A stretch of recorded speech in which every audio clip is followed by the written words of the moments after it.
배우는 것을 진심으로 즐기시고 늘 호기심으로 반짝이는 청취자님, 오늘 저희의 자료 심층 탐구 시간에 오신 것을 환영합니다. 네, 청취자님, 오늘도 아주 흥미로운 주제가 기다리고 있죠? 네. 오늘 우리가 책상 위에 펼쳐둔 이 자료들, 아마 대부분의 사람들이 일상적으로 겪으면서도 그 진정한 무서움은 잘 모르는 주제를 다루고 있습니다. 맞습니다. 노년층 외래 진료 1, 2위를 다투는 아주 흔한 질환이죠. 네, 바로 치은염 및 치주 질환에 관한 방대한 문헌들인데요. 오늘 탐구의 미션은 단순히 양치질을 잘하자 이런 뻔한 치아관리법을 되풀이하려는 게 아닙니다. 그렇죠. 그런 거라면 굳이 이렇게 깊게 파헤칠 이유가 없으니까요. 맞아요. 우리 입안이라는 아주 작은 공간에서 보이지 않게 우리의 뼈를 녹이고 있는 조용한 파괴자의 실체를 과학적이고 심층적인 시각으로 해부해 보는 겁니다. 자, 한번 파헤쳐 볼까요? 아주 기대되는 주제입니다. 우리가 살펴본 자료들의 핵심을 관통하는 가장 중요한 사실은 이 질환이 단순히 치아가 썩는 문제가 아니라는 점이거든요. 치아가 썩는 게 아니다. 이게 참 많은 분들이 오해하시는 부분이죠. 네, 청취자님도 아마 충치가 없으면 구강 건강이 완벽하다고 착각하실 수 있는데 치주 질환은 치아 자체를 공격하는 게 아닙니다. 치아를 굳건하게 지탱하고 있는 토양, 즉 뼈와 주변 조직을 무너뜨리는 질환이거든요. 토양을 무너뜨린다. 이 비유가 딱이네요. 그럼 사건의 실체를 파악하려면 그 토양을 망가뜨리는 최초의 법인부터 찾아야겠네요. 맞습니다. 바로 치태, 흔히 말하는 플라그의 생물학적 특성부터 들여다봐야 합니다. 플라그라고 하면 보통 밥 먹고 나서 치아에 남아있는 약간 끈적한 음식물 찌꺼기 정도로 생각하기 쉽잖아요. 네, 대부분 그렇게 생각하시죠? 그런데 제가 자료를 꼼꼼히 읽어보니까 이게 단순한 찌꺼기가 아니라 일종의 세균들의 거대한 신도시에 가깝더라고요. 정확한 표현입니다. 치태는 수많은 세균들이 스스로를 보호하려고 끈적끈적한 기질을 뿜어내서 만든 고도화된 생물막, 즉 바이오필름입니다. 바이오필름이요. 욕실 타일에 끼는 물때 같은 그런 거군요. 네, 구조적으로 아주 유사하죠. 초기에는 산소를 좋아하는 세균들이 자리를 잡습니다. 그런데 이 생물막이 점점 두꺼워지고 층이 쌓이면 산소가 안 통하게 되겠네요. 그렇죠. 산소가 닿지 않는 깊은 곳에는 아주 공격적이고 독성이 강한 혐기성 세균들이 번식하게 됩니다. 문제는 이 치태가 양치질로 제거되지 않고 24시간에서 48시간 정도 방치되면 침 속에 있는 미네랄 성분과 결합해버린다는 거예요. 침 속에 있는 칼슘이나 인 같은 성분들이요? 네, 그것들과 결합해서 돌처럼 단단하게 굳어버리죠. 이것이 바로 치석입니다. 잠깐, 여기서 의문이 하나 생깁니다. 치석이 세균들의 아주 견고한 요새라는 건 이해가 되는데요.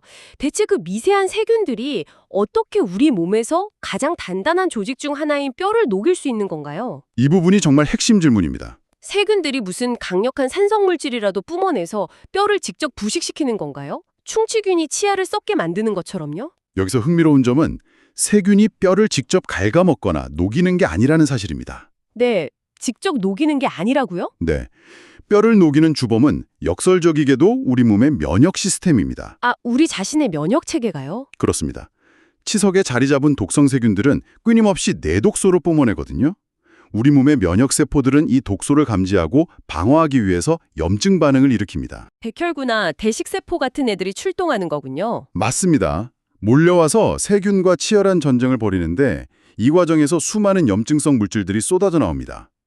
문제는 이 만성적인 염증 상태가 뼈를 파괴하는 세포, 즉 파골세포를 비정상적으로 활성화시킨다는 겁니다. 그러니까 세균이 뼈를 갉아먹는 게 아니라 세균의 독소에 자극받은 우리 면역계가 뼈를 스스로 철거해버린다는 거군요. 정확하게 이해하셨습니다. 우리 몸 스스로 잇몸뼈를 흡수하고 녹여버리는 끔찍한 자가 파괴 메커니즘이 작동하는 거죠. 마치 적군이 성벽에 불을 지르니까 아군이 불길을 막겠다고 성벽 자체를 무너뜨리는 상황과 똑같네요. 아주 훌륭한 비유입니다. 청취자님도 확 와닿으실 것 같네요. 그렇다면 우리가 흔히 말하는 치은염과 치주염은 이 철거 작업이 얼마나 진행됐느냐의 단계로 볼 수 있겠군요. 그렇습니다. 세균의 공격이 아직 잇몸의 겉부분, 즉 연조직에만 머물러 있는 초기 경보 상태가 치은염입니다. 양치할 때 잇몸이 붉어지거나 피가 나는 그 증상이군요. 네, 이때는 염증이 뼈까지는 도달하지 않았기 때문에 꼼꼼한 관리와 스케일링만으로도 완전히 정상으로 회복될 수 있죠. 회복이 가능하다, 즉 가역적이다. 맞아요. 하지만 이 경보를 무시하면 염증은 잇몸을 뚫고 그 아래의 지지 기반인 치조골로 깊숙이 파고듭니다. 이것이 바로 치주염입니다. 치주염으로 넘어가면 얘기가 달라지죠. 치은염과 치주염의 결정적인 차이는 가역적이냐, 비가역적이냐의 차이입니다. 한번 녹아내린 잇몸뼈는 일반적인 방법으로는 절대 다시 재생되지 않거든요. 뼈가 비가역적으로 녹는다. 이게 정말 충격적인데요.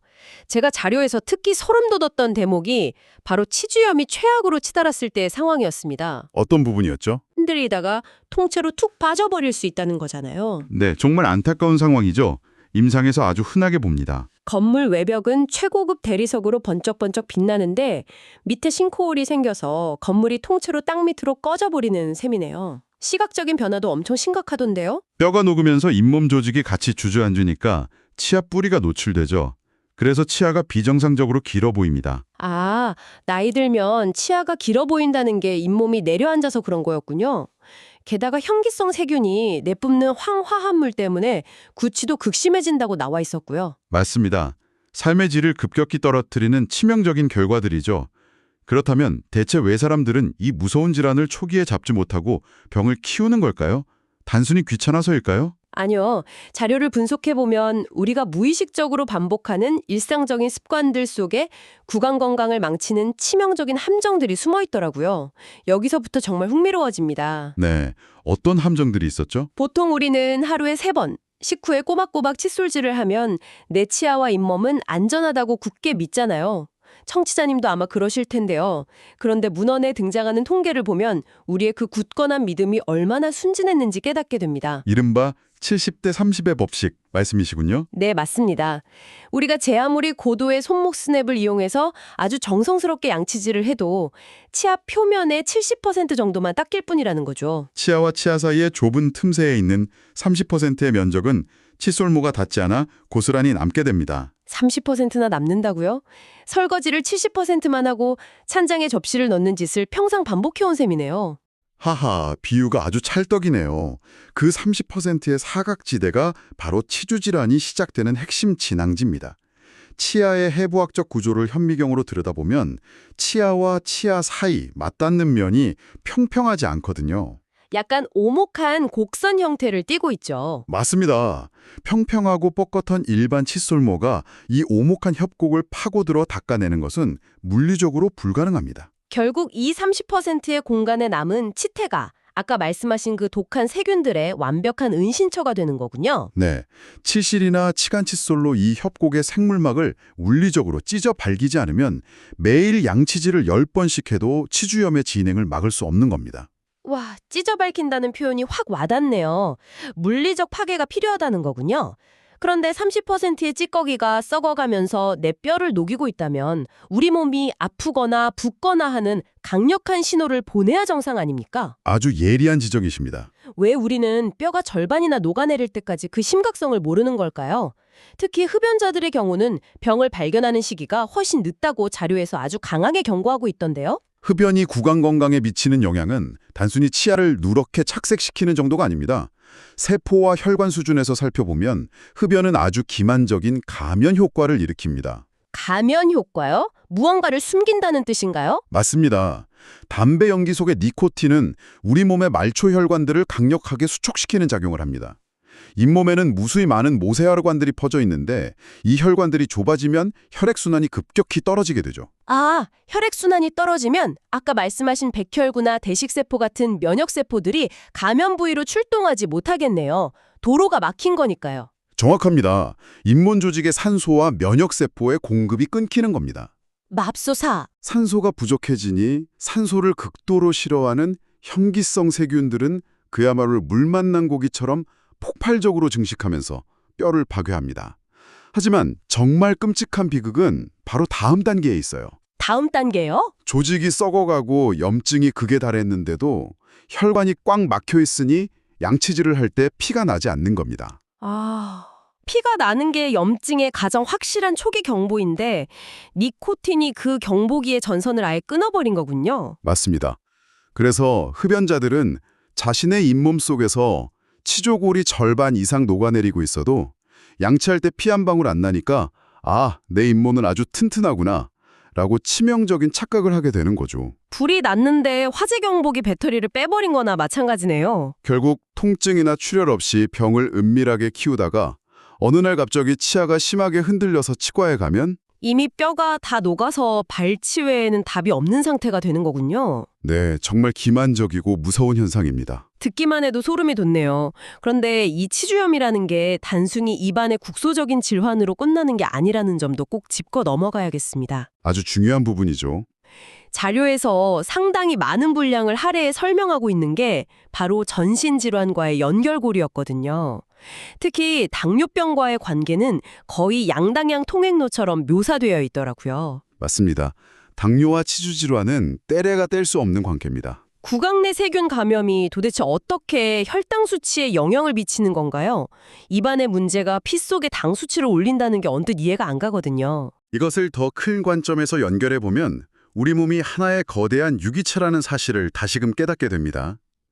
잇몸에 심한 염증이 생기면 염증 부위에서 발생한 엄청난 양의 세균과 사이토카인 같은 염증 매개 물질이 잇몸의 모세혈관을 타고 전신 혈류로 퍼져나갑니다. 핏줄을 타고 온몸을 돈다는 거네요. 네, 이 물질들이 간이나 지방세포에 도달하면 인슐린의 정상적인 작용을 방해하는 인슐린 저항성을 급격히 높이게 되죠. 아, 세포가 포도당을 제대로 흡수하지 못하게 막는 거군요. 그렇죠. 그러니 혈당 수치가 널뛰기를 시작하는 겁니다. 반대로 당뇨 때문에 혈당이 높아지면 어떻게 될까요? 혈당이 높아지면 침 속의 포도당 농도도 같이 높아지지 않을까요? 정확합니다. 침 속 포도당 농도가 높아져서 구강 내 세균들에게 그야말로 최고급 뷔페를 제공하는 꼴이 됩니다. 세균이 미친 듯이 번식하죠. 완벽한 악순환이네요. 당뇨가 있으면 치주염이 3배나 잘 생기고 치주염이 있으면 또 당뇨가 악화되고요. 네, 그래서 당뇨 환자분들은 치과 치료가 선택이 아니라 필수입니다. 게다가 세균 감염 같은 화학적인 문제뿐만 아니라 우리가 일상에서 무의식적으로 가하는 물리적인 스트레스도 뼈를 파괴하는 주범이라는 내용도 눈길을 끌었습니다. 이갈리나 이 악물기 같은 습관들 말씀이시죠? 예. 스트레스를 받을 때 이를 꽉 악물거나 수면 중에 이갈이를 하는 분들이 많은데 이런 물리적 압력이 구체적으로 어떻게 잇몸벽을 망가뜨리는 건가요? 뼈가 부러지기라도 하는 건가요? 우리 치아와 잇몸뼈 사이에는 치주인대라는 아주 얇은 해먹 같은 막이 존재합니다. 해먹이요. 충격을 흡수하는 완충장치 같은 건가 보네요. 맞습니다. 음식을 씹을 때 발생하는 수직적인 충격을 흡수하죠. 하지만 스트레스로 인한 이 악물기나 이갈이는 음식을 씹을 때와는 비교도 안 되는 엄청난 하중을 치아에 가합니다. 게다가 방향도 비정상적인 수평 방향이고요. 수평으로 맷돌 갈듯이 갈아버리니까요. 네, 이 거대한 물리적 힘은 치주인대를 지식이고 멀쩡한 잇몸뼈에 미세한 굴절, 즉 마이크로 프랙처를 일으킵니다. 뼈에 미세한 금이 간다는 거군요. 뼈에 금이 가고 조직이 느슨해진 틈을 타서 아까 말한 치태의 세균들이 훨씬 더 깊고 빠르게 침투하게 되는 거죠.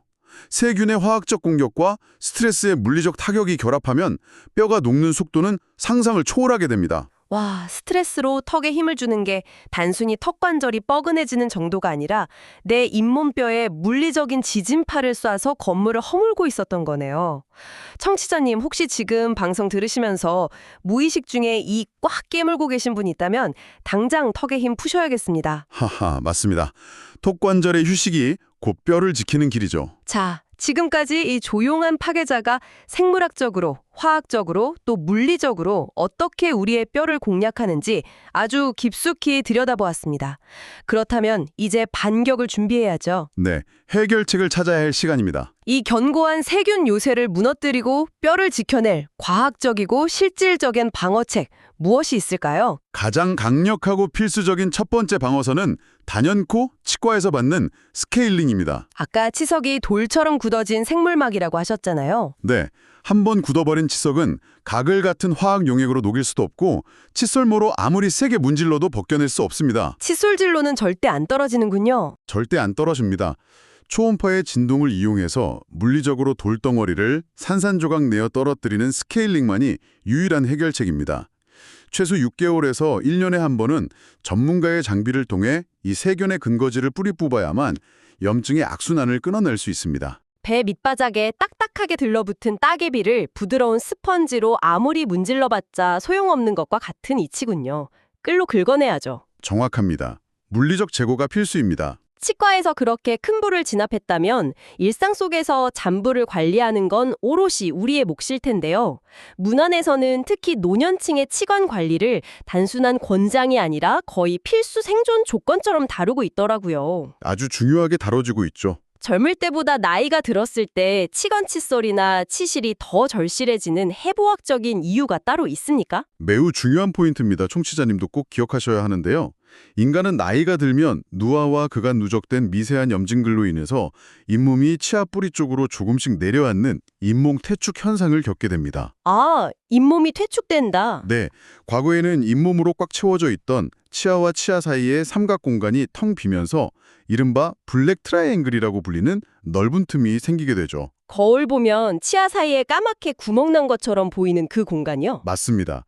그 공간이 넓어졌다는 것은 음식물 찌꺼기와 치태가 대량으로 쌓일 수 있는 거대한 쓰레기장이 생겼다는 의미입니다. 이 넓어진 구멍을 일반 칫솔로만 닦으려 하는 것은 비유하자면 거대한 동물 청소를 면봉 하나로 하겠다는 것과 다를 바 없습니다. 면봉으로 동글 청소. 와, 아주 찰떡 같은 비유입니다. 절대 불가능하죠. 그래서 반드시 본인의 넓어진 치아 사이 공간 크기에 딱 맞는 치간 칫솔을 쑥 집어넣어서 양옆의 치아면을 물리적으로 긁어내듯 생물막을 파괴해야 합니다. 이 대목에서 자료에 인용된 한 유튜브 컨텐츠의 인사이트가 떠오르는데요. 어떤 영상이었죠? 공짜 보약이라는 채널에서 제시한 문장이 아주 뇌리에 깊게 박혔습니다. 풍치는 치아의 문제가 아니라 잇몸 뼈의 문제입니다. 아주 정확한 핵심을 짚었네요. 네, 뼈를 지킨다는 관점에서 보면 양체 후에 치간 칫솔을 사용하는 그 1분의 시간은 단순한 위생 관리가 아니라는 거죠.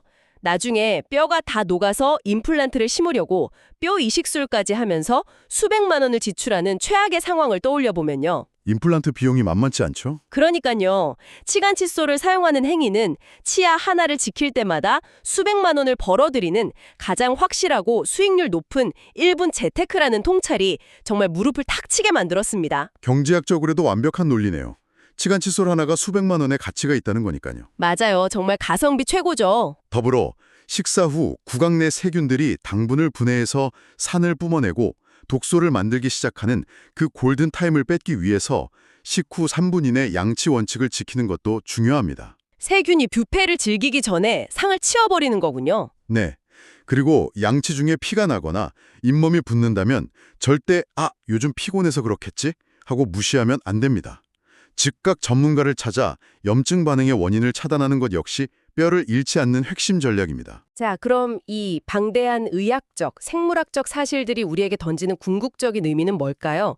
오늘 우리는 치은염과 치주 질환이 그저 치과 가기 싫은 두려움의 대상이 아니라 우리 몸의 기초인 뼈를 철거하려는 세균들과 우리 면역계 사이의 치열한 일일 전투라는 사실을 배웠습니다. 매일매일 일어나는 전투죠. 칫솔과 치간 칫솔을 드는 행위는 이 전투에서 내 몸의 지지대를 무너뜨리지 않겠다는 적극적이고 과학적인 방어전인 셈입니다. 이 시점에서 중요한 질문을 하나 던져보면서 청취자님의 사고 확장을 유도해보고 싶습니다. 오, 어떤 질문이죠? 오늘 살펴본 자료들에 따르면 잇몸의 염증은 당뇨는 물론이고 심혈관 질환 같은 중증 전신 질환과 아주 깊은 생물학적 궤도를 공유하고 있습니다. 네, 앞서 확인했죠. 피를 타고 온몸을 돈다고요. 그렇다면 미래의 의학은 잇몸 상태를 단순히 구강 건강을 평가하는 지표로만 남겨둘까요? 아닐 것 같은데요? 아마 아닐 겁니다. 잇몸의 모세혈관과 면역 반응은 우리 몸 깊은 곳에서 조용히 자라나고 있는 전신질환의 발병을 수년 전에 미리 경고해주는 생체 조기 경보 시스템으로 활용되지 않을까요? 생체 조기 경보 시스템이요? 양치질을 할 때 무심코 뱉어내는 핏물 한 방울이 어쩌면 단순한 잇몸의 철과상이 아니라 혈당 조절 기능의 이상이나 심장 혈관의 내피세포가 망가지고 있다는 거대한 시스템의 구조 신호일 수도 있다는 것이죠. 와, 양치질하다가 세면대에 떨어진 핏방울 하나가 내 심장과 췌장이 살려달라고 외치는 생체 구조 신호일 수 있다니요. 구강 건강을 바라보는 패러다임이 완전히 뒤집히는 엄청난 통찰입니다. 그렇죠. 입안은 우리 몸속을 들여다보는 가장 투명한 창문이니까요. 오늘부터 당장 거울 앞에서 잇몸을 유심히 살펴보시기 바랍니다. 네, 청취자님, 오늘 밤 거울 앞에서 칫솔을 드실 때, 그리고 귀찮음을 무릅쓰고 치간 칫솔을 꺼내 드실 때, 오늘 우리가 나눈 이 깊은 생물학적 이야기와 내 몸 전체가 보내는 미세한 신호들을 꼭 떠올려 보시길 바랍니다. 끝없는 지적 호기심으로 늘 새로운 관점을 탐구해 나가시는 청취자님, 오늘 하루도 내 몸의 기초를 단단하게 다지는 시간 되셨기를 바랍니다. 저희는 다음번에도 삶의 즐거움을 폭발시켜줄 흥미진진한 문헌들을 가득 안고 다시 찾아오겠습니다. 늘 함께해 주셔서 감사합니다.